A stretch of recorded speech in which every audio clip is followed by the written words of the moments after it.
If you're at a cocktail party and instead of asking people, what do you do? Ask them, what do you like to do?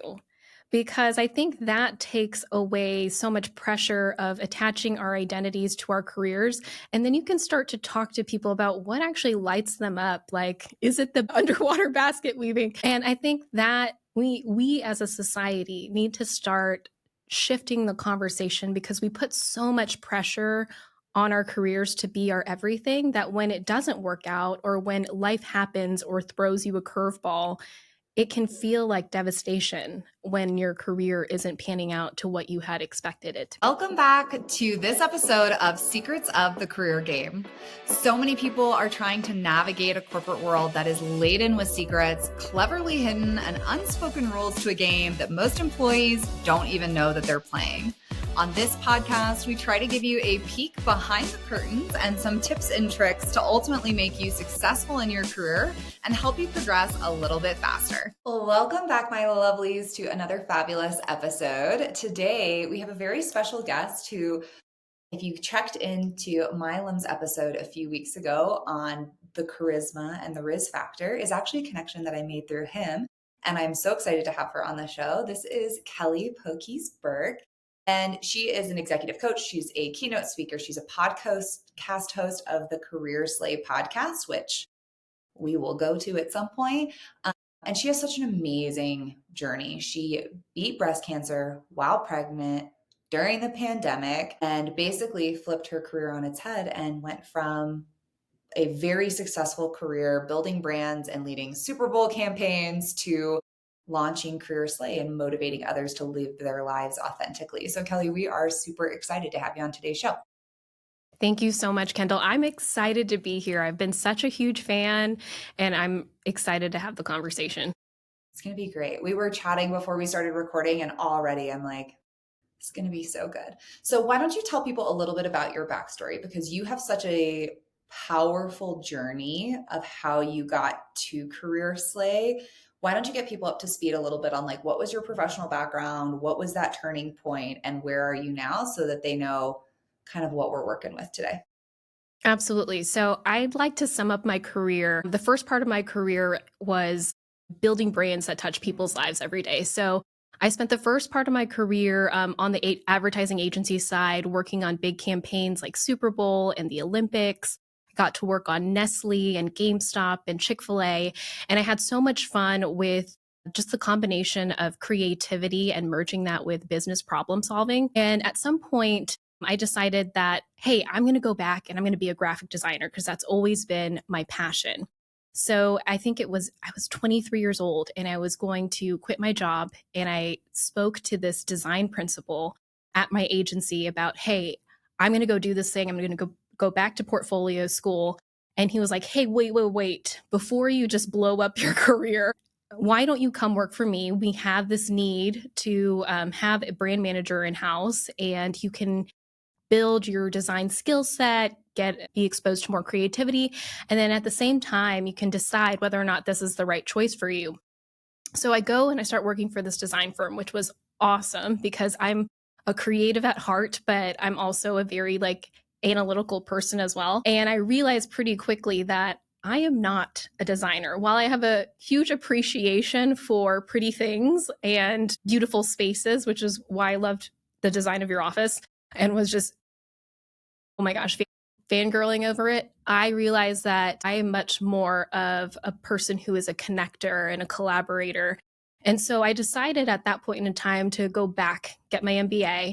And getting my MBA actually fueled me into the next opportunity, which was to work at Frito-Lay. And ultimately, I ended up becoming the brand manager on Doritos. So I was working on big Super Bowl campaign ads. I think 1 week in my career, I had met Post Malone, Lil Nas X, and Sam Elliott all in 1 week because we were shooting a bunch of commercials.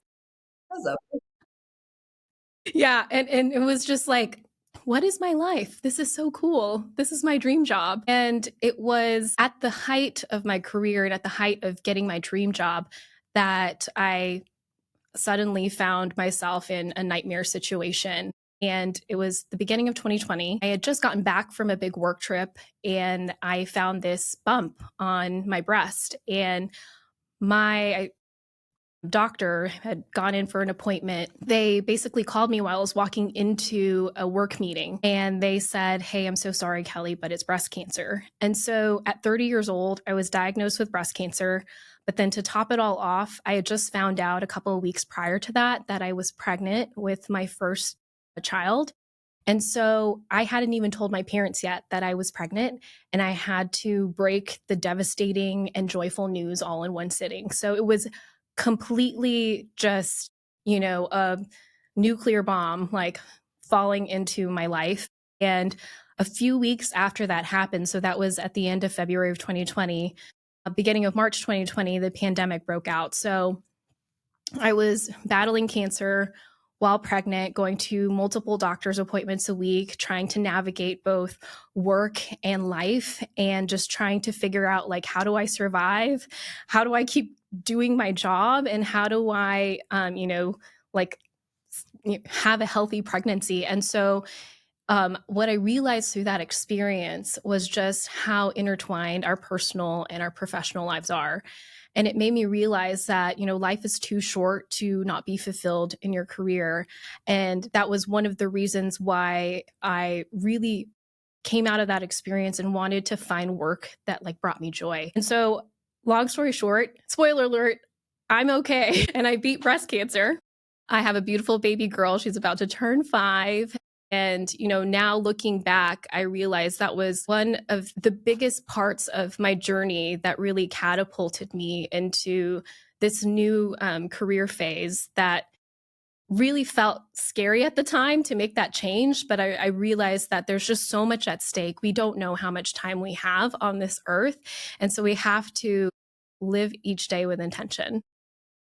Thank you so much for sharing your story, because I do think you have a lot of like unique perspective in this, right? That I'm so glad you're okay. And I'm so glad your daughter is happy and healthy as well. But I can't imagine the terror of all of that happening at the same time. Like my heart goes out to you, because just getting pregnant is scary enough, let alone like to Yeah. layer on top of it. Like also, I will simultaneously be battling cancer and this Yeah. baby.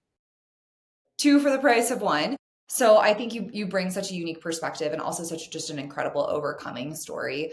And it's so funny to hear you talk about wanting to go into graphic design. I have this conversation with clients all the time, because we're like, "Oh, I'm passionate about this." They're like, "So I want to do this for work." And I'm like, "Do you though? Do you?" Because I love interior design.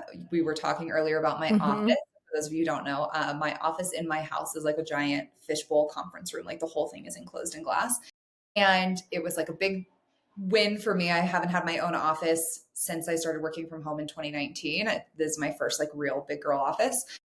And I love interior design. And people come to my house like, "Oh, you should do this for a living." No, I should not. Argue with people like, "No, that's ugly. We're not doing that. We're doing this thing that I want to do." It's not a fun life for me.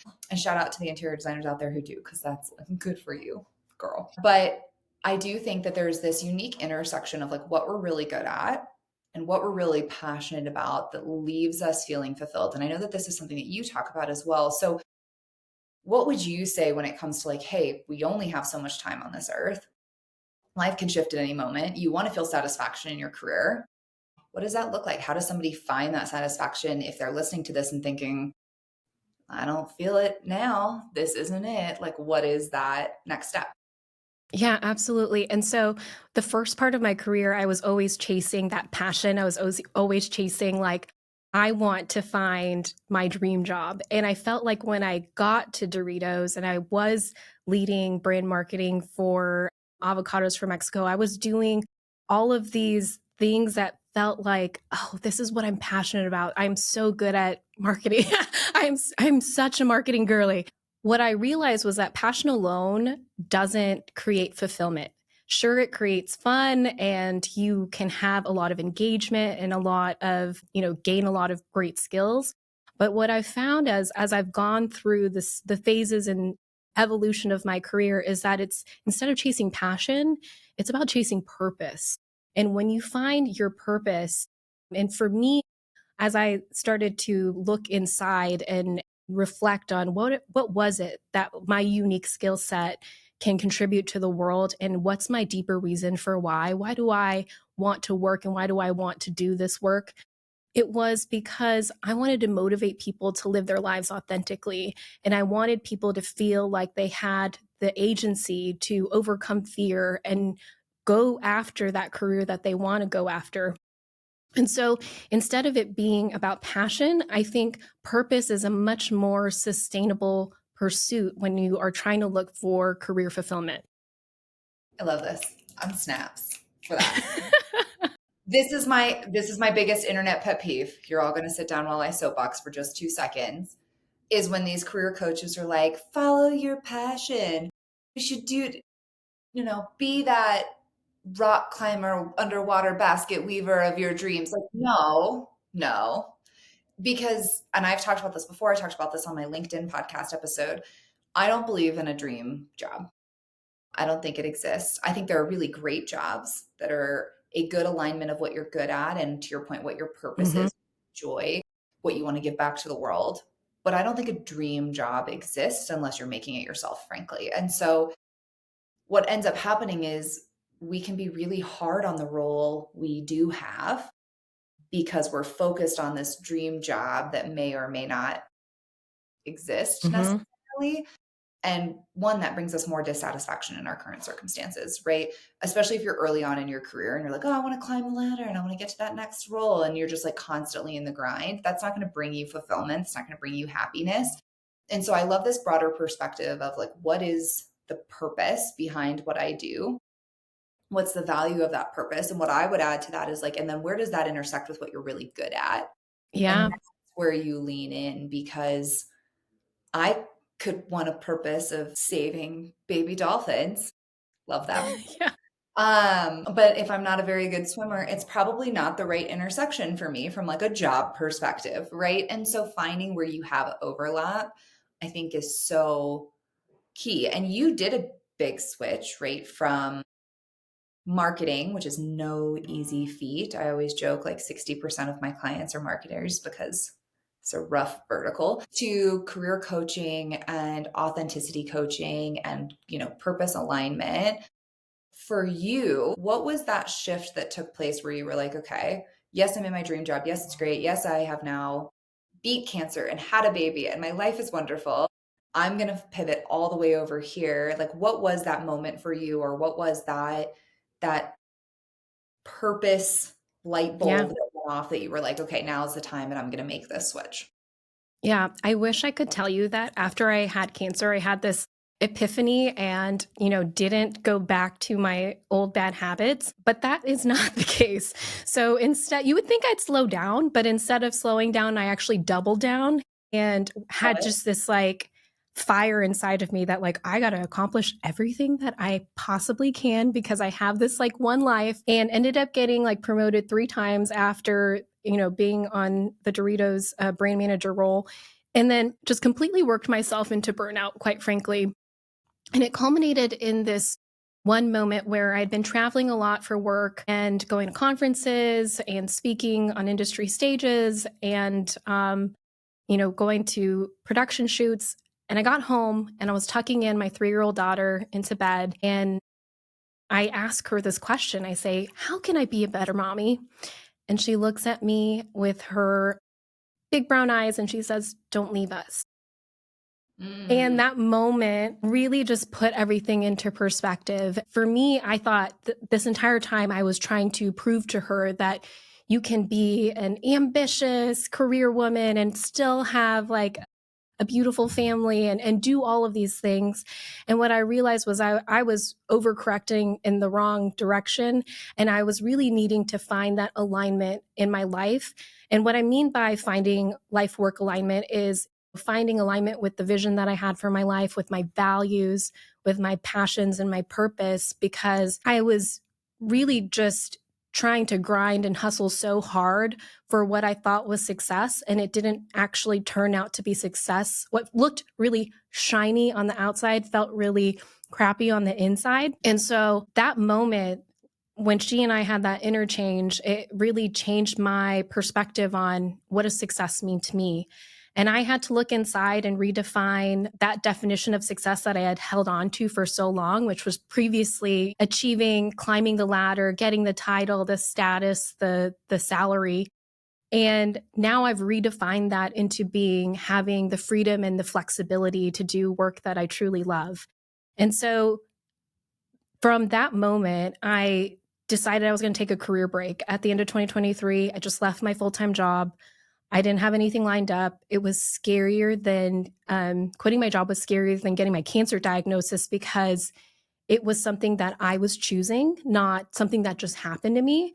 And so a lot of people were questioning my choices. My mom was like, "Are you crazy?" But I knew I needed that space. I needed to remove myself from the situation so that I could really understand what did I want next? How did I want to contribute to the world next? And so when I started to really think back through my career experiences, the one thing that rose to the surface was doing my Career Slate podcast, where I was interviewing these people who loved what they did and they just lit up inside. And I knew that I could find that too. And so how could I turn that into a full-time career? And that's what naturally led me into coaching. There's two things that you mentioned, Kelly, that I want to double click on because I think they're really important, especially in the context of your story. So the first is so much of our identity gets wrapped up in our job. And the idea of quitting and walking away, or the idea of doing a career shift, or the idea of turning down a promotion because it doesn't align with that vision of our lives, or it doesn't align with that purpose for ourselves, is terrifying because we see that as a reflection of who we are. And we take that very deeply into our person, right? And you and I had kind of talked about this when we first connected on it's hard to go from introducing yourself to strangers with a corporate title to introducing yourself as like, oh, I'm a coach and I run a podcast. Even that shift, it has an identity impact because you're like, is that who I am? Like, is this a reflection of me? And so, I think it's a great takeaway for anybody who's listening that as scary as a no to your career might be, if it's in alignment with your purpose, your vision, where you want your future to be, it is okay to say no to that role, to that job, to that company, to that career path, and to make a shift for yourself. It's so easy to be terrified of it. Trust me, as somebody who has worked a corporate job and been a coach for the last 3 years, it's terrifying. I know, Yeah. literally on a regular basis. And it's funny because now when I meet people, I introduce myself as a coach and speaker. I don't introduce myself with my corporate title anymore, but that took 2 years for me to feel comfortable doing. So it is a journey. And so give yourself some grace if you're listening to this and you're like, yeah, I want to make a change, but like, I got kids, I got responsibilities. Like it is possible. Kelly is living proof. And so I just think it's important to spend some time in that because identity is really challenging, I feel like sometimes with your career. Absolutely. And one piece of advice that I tell people is if you're at a cocktail party and instead of asking people, what do you do? Ask them, what do you like to do? Because I think that takes away so much pressure of attaching our identities to our careers. And then you can start to talk to people about what actually lights them up. Like, is it the underwater basket weaving? And I think that we as a society need to start shifting the conversation because we put so much pressure on our careers to be our everything that when it doesn't work out or when life happens or throws you a curveball, it can feel like devastation when your career isn't panning out to what you had expected it to be. Yeah. I love that question and that flip too, because we all do it, right? We joked, I used to live where Kelly lives. And one of the reasons we moved is because my husband came home one day and was like, I cannot have the what do you do for a living? Is there any money in that conversation one more time? He's like, I'm done. I'm done. No, there's no money in it. I'm poor. I live in a box. Can we all please move on? Like, I'm so sick of having this conversation. So I love that. What do you like to do instead? The second thing that you mentioned that I want to double click on, I want to get your perspective because I know you have some really great advice here, is that you said you were nearing burnout and working towards burnout. And especially when I work with high performers, to your point of like, I survived cancer, doubling down on my career success, high performer mentality of like, I almost died, that must mean it's time to be CEO. Like that's such a high performer type A type thing. And I love Yeah. it. But you're right. We can push ourselves to a point of burnout or to a point where it's no longer sustainable. So I'd love to hear from your perspective. One, what are some things that we can do to prevent nearing ourselves towards burnout that we can be aware of? And two, if we feel like we're nearing burnout, what are some things we should evaluate or should do to kind of recover from it?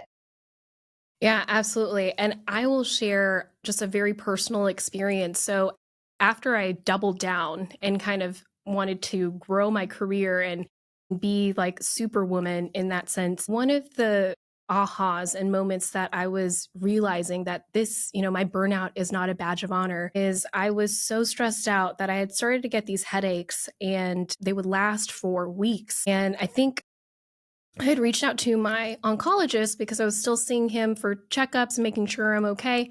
And he said, let's get it checked out just to be safe. So I am in an MRI machine and they are rolling me back through the MRI machine. And the technician presses a button and he goes, Mrs. Burke, how's it going in there? And I'm like, good, aside from the fact that you're scanning my brain for cancer. And it was that moment. I know I make fun of it now, but it was literally that moment that I was like, this is not worth it. I need to. Turns out my brain was clear. I did not have cancer again, but it was just the realization that our bodies signal to us when we are approaching burnout or when we are at burnout. And so we have to listen to those signals. The other story that I'll share with you is that when I left my corporate job, 5 weeks after leaving, my Apple Watch pings me and it says, your resting heart rate is trending lower.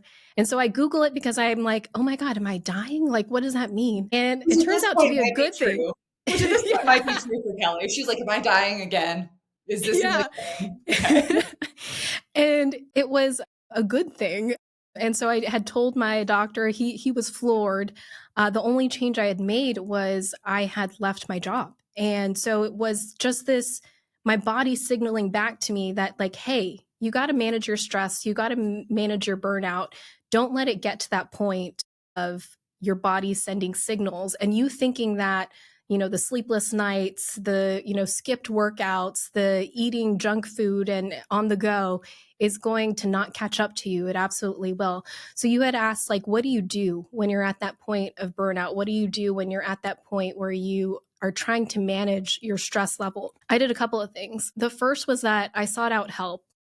So one thing that had really helped me in my journey in my career was I've always had a coach and I've always had a therapist, and I feel like the combination of the two really helped me kind of look at my situation and find the agency in the moments that I could take charge of. What could I change? How could I set better boundaries? Do I need to be in that meeting? Can somebody on my team take over that meeting? What can I say no to and be very confident in creating those boundaries and saying that no, because what was at stake was my health. And if you're not running, if you're not taking care of yourself, like how are you able to take care of others? And I think that's especially true for mothers, and any parents or caregivers. So that would be the first thing is like get help.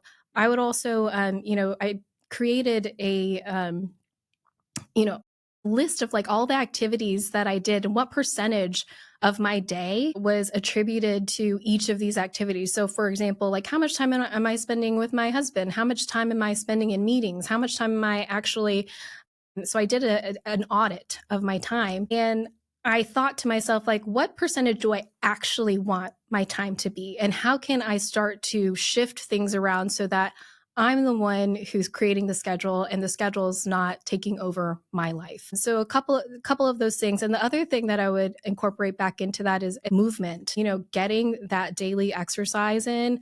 I know I sound like a doctor, but it's such a game changer. It changes your energy, it changes how your brain functions. And I think for me, after leaving my corporate job, I spent the entire year just working on getting my health back to optimal, like an optimal state.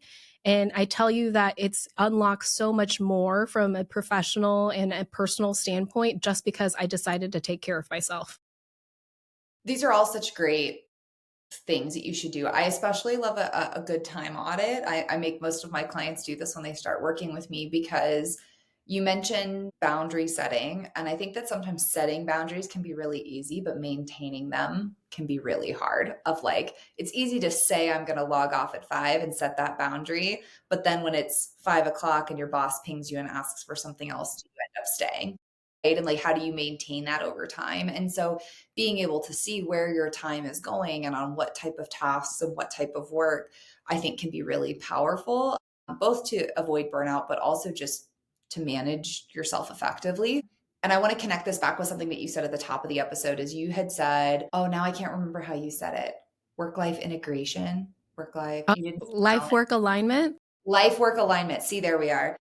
I want really quickly before we start to wrap up, I want to hear about life work alignment because I think this is something, in my opinion, due to social media, has kind of spun out of control as everyone's like work life balance. There's, in my opinion, no such thing as work life balance. Yeah. There is Yeah. sometimes work and sometimes life, and they all go together. But I'd love to hear your take on life work alignment and what does that mean and how can somebody kind of start to find that? Because I think when it comes to setting boundaries, avoiding burnout, recovering from burnout, these things are all interconnected. So I'd love your 2 cents on that as well. Absolutely. This is such a big passion point of mine. I also don't think that work life balance is real. And that concept actually originated back in the 1800s with a Welsh manufacturer, Robert something. But he had advocated for 8 hours of work, 8 hours of rest, and 8 hours of recreation.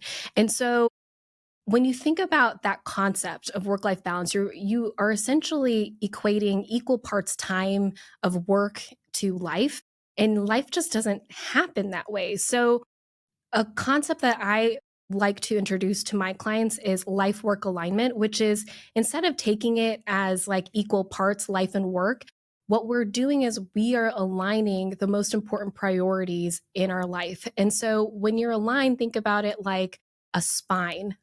When you're aligned and you have gone to the chiropractor, everything is in the right spot. You're placing things in the right position in your life. And so that enables greater flexibility, mobility, and longevity overall. And so what do I mean by aligning the things? It means aligning your values. Are you in a job that the leadership team and the culture at that organization aligns with your personal core values? Because if that stuff doesn't work, yes, you can do that job for a short period of time, but long term, something is going to cause friction. Also, we had talked about vision. What is the vision that you have for your life? What is that big goal, big dream that you have for your life? And is the job that you're in working towards that? Is it enabling that vision or is it actually detracting from it? Or is it taking over that vision completely? So, how do we think about our life not just as what career or title we have, but also what are the other parts of our life that we want to nurture and flourish? Like, how do we want to spend our time outside of work? And then the last two things is our passions and our purpose. We had talked a little bit about purpose already, about like that drive, why we exist, why we are doing what we're doing. But I want to touch on passion because passion is important. It is that intrinsic interest that we have that fires that motivation that we already have. So whether it's design or interior design or maybe it's hiking or whatnot, we have to make room for those things in our life. We actually have to plan those things in our life so that we're not just all work all the time, that we are taking our vacation, that we are not responding to emails while our out of office is on. And I think when we have alignment, it just creates more of a synergy in our entire life. There is more flow, there is more integration. I think there's a lot of different concepts that have come across that replace the idea of balance. But I think ultimately, balance is just a construct that is really impossible to achieve. And so if we continue to use that narrative, it's it's going to constantly set us up for failure. So we need to find a different narrative and a different way to talk about it, but that holistically captures the beauty of everything in our life, not just one piece. Such good advice. And I 1,000% agree with everything that you're saying, Kelly, because it is it is finding alignment more so than finding balance, right? I always say there's times where like I work more and there's times where my personal life gets more attention, and it's going to ebb and flow, and that's seasonal, and it depends on lots of factors. Like summertime when my kids aren't in school, they get a little more attention, right? And my work's going to be a little less. So I think it's great about finding out what that alignment, that integration is going to look like for you. So before we wrap up, I always like to ask, what's one tactical thing you would tell listeners if they're like, hey, I do want to get my life in more alignment, I don't want to burn out? What's one thing you would say, like, hey, tomorrow go do this thing, and it will help them at least kind of kickstart that process? Absolutely. So I like to tell people to build a board of directors, a personal board of directors. So you're the CEO of your life. You want to build a personal board of directors that includes people who really trust, that you really trust, that know you well, that can reflect back to you what your values are. Because when you are in those moments of discernment, of transition, and you need to bounce ideas off of people, you go to, that personal board of directors to really help you triangulate that decision and make sure that you're moving in the right direction. Such a good tip. I love it. And we could do a whole separate episode on being the CEO of your life. That's something that I talk about a lot, but I love this. So, Kelly, if people were listening to this and they absolutely loved it, where can they go to find out more about you, to find out more about Career Slay? Where do you want to send them? Yeah, find me on careerslay.com and feel free to follow me on Instagram at careerslay. Awesome. We'll put all that in the show notes below as well. But if you like today's episode, go ahead, leave us 5 stars. If you have any question for Kelly or myself, please leave them in the comments. We'll get back to you guys. But otherwise, Kelly, thank you so much for coming on the pod. We loved the chat. Thank you so much for having me, Kendall. I loved it. Welcome back to this episode of Secrets of the Career Game.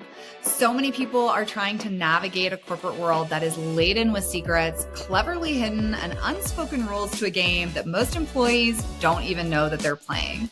On this podcast, we try to give you a peek behind the curtains and some tips and tricks to ultimately make you successful in your career and help you progress a little bit faster.